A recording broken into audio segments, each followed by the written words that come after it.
الحمد لله الذي شرفنا لعلوم الحديث والقرآن، والصلاة والسلام على معلم القرآن. أما بعد، فأعوذ بالله من الشيطان الرجيم. بسم الله الرحمن الرحيم. إنما يعمر مساجد الله من آمن بالله واليوم الآخر. صدق اللہ العظیم. ہاتھ کٹتے رہے پر مشعلیں تابندہ رہیں، ہاتھ کٹتے رہے پر مشعلیں تابندہ رہیں، رسم جو ہم سے چلی باعث انتقال بنی. انتہائی واجب الاحترام، قابل صد تکریم علماء کرام اور طلباء اعظام، آج کی اس پرنور محفل میں میرا موضوع سخن مدارس دینیہ کی تاریخ ہے. احباب محفل، مدارس کی تاریخ کی ابتدا اس دن سے ہو گئی تھی جب کائنات کے پروردگار نے وَعَلَّمَ آدَمَ الْأَسْمَاءَ كُلَّهَا کے ساتھ سب سے پہلے مدرسے کا افتتاح عرش معلیٰ پر کیا. پھر انسان زمین پر آیا، مدرسہ بھی ساتھ لے کر آیا. وقت گزرتا رہا، مدرسہ قائم رہا، حتیٰ کہ وادی مکہ میں قصر نبوت کی تکمیل کا وقت آ گیا. مدرسہ عروج پر پہنچ گیا. کائنات کے امام کو سب سے پہلا سبق غار حرا میں پڑھایا گیا. آپ باہر تشریف لائے تو انما بعثت معلما کا اعلان عام کروا دیا، اور وادی یثرب پہنچے تو وہاں سب سے پہلا اقامی ادارہ صفہ کے نام سے قائم فرمایا. پھر صحابہ کا وہ مبارک دور آ گیا جسے مدارس کا سنہری دور کہا جاتا ہے. ہر طرف مدارس ہی مدارس قائم ہو گئے.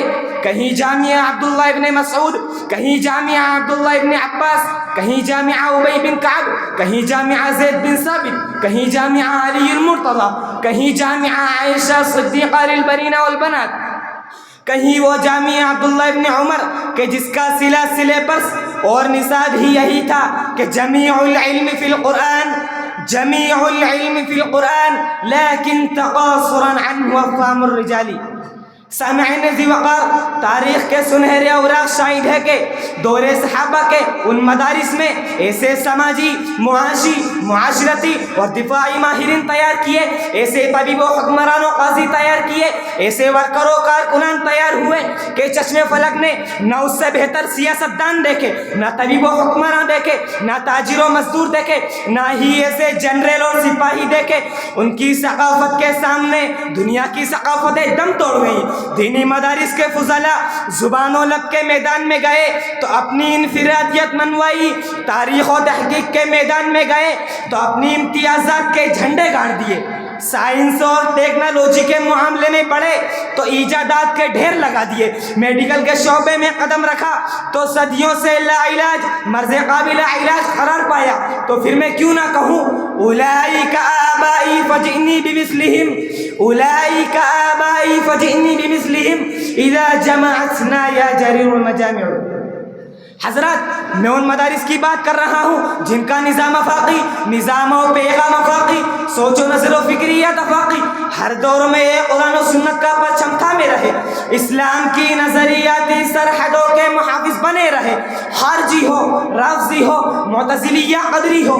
اگر میں بات کروں بر صغیر کی تو دین اکبری کا فتنہ ہو یا فتنے پر ویزیت ہو یا قادیانیت ہو یا ملتانی کا فتنہ ہو یا شکیل بن حنیف کا فتنہ ہو یا فتنے رسم و رواج ہو، الغرض دین اسلام کے خلاف اٹھنے والے ہر فتنے کے خلاف اہل مدارس ہی بنیان مرصوص کا رعب ڈالتے ہیں. میں ان مدارس کی بات کر رہا ہوں جو نہ صرف دین اسلام کے محافظ بنے رہے بلکہ ملکی وطنی سرحدوں کے تحفظ کے لیے اپنی جانوں پر کھیل گئے.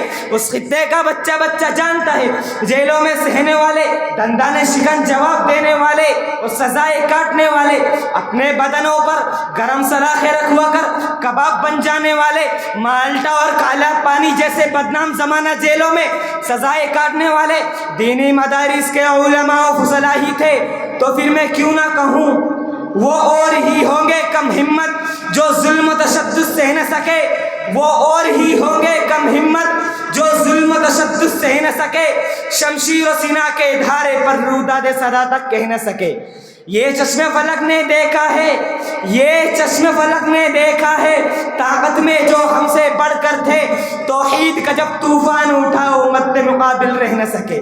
سامعین ملت، آج ملک و ملت سے غداری کرنے والے، قوم کی عزتوں کو نیلام کرنے والے، ماں و بہنوں کو چند کوڑیوں کا عوض بیچنے والے، تمہاری نگاہوں میں اعلیٰ ڈگریاں پانے والے یونیورسٹی کے فضلہ ہوں گے، مگر پھر بھی میں کہنا چاہتا ہوں، آج ملکی خزانوں کو اپنا میراثی خاندانی حق سمجھنے والوں، تم عالم دین کو معاشرے پر بھکاری اور خیراتی بوجھ سمجھتے ہو، مگر یاد رکھو اس عالم دین نے اپنی دین و ملت کے تحفظ کے لیے اپنوں سے بھیک مانگی ہے، مگر کسی انگریز کے دربار میں جھولی نہیں پھیلائی۔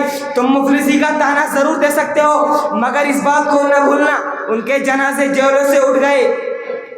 سامعین ملت، آج ہمارے پاس ذخیرہ حدیث موجود و محفوظ ہے جو مدارس دینیہ کی وجہ سے ہے۔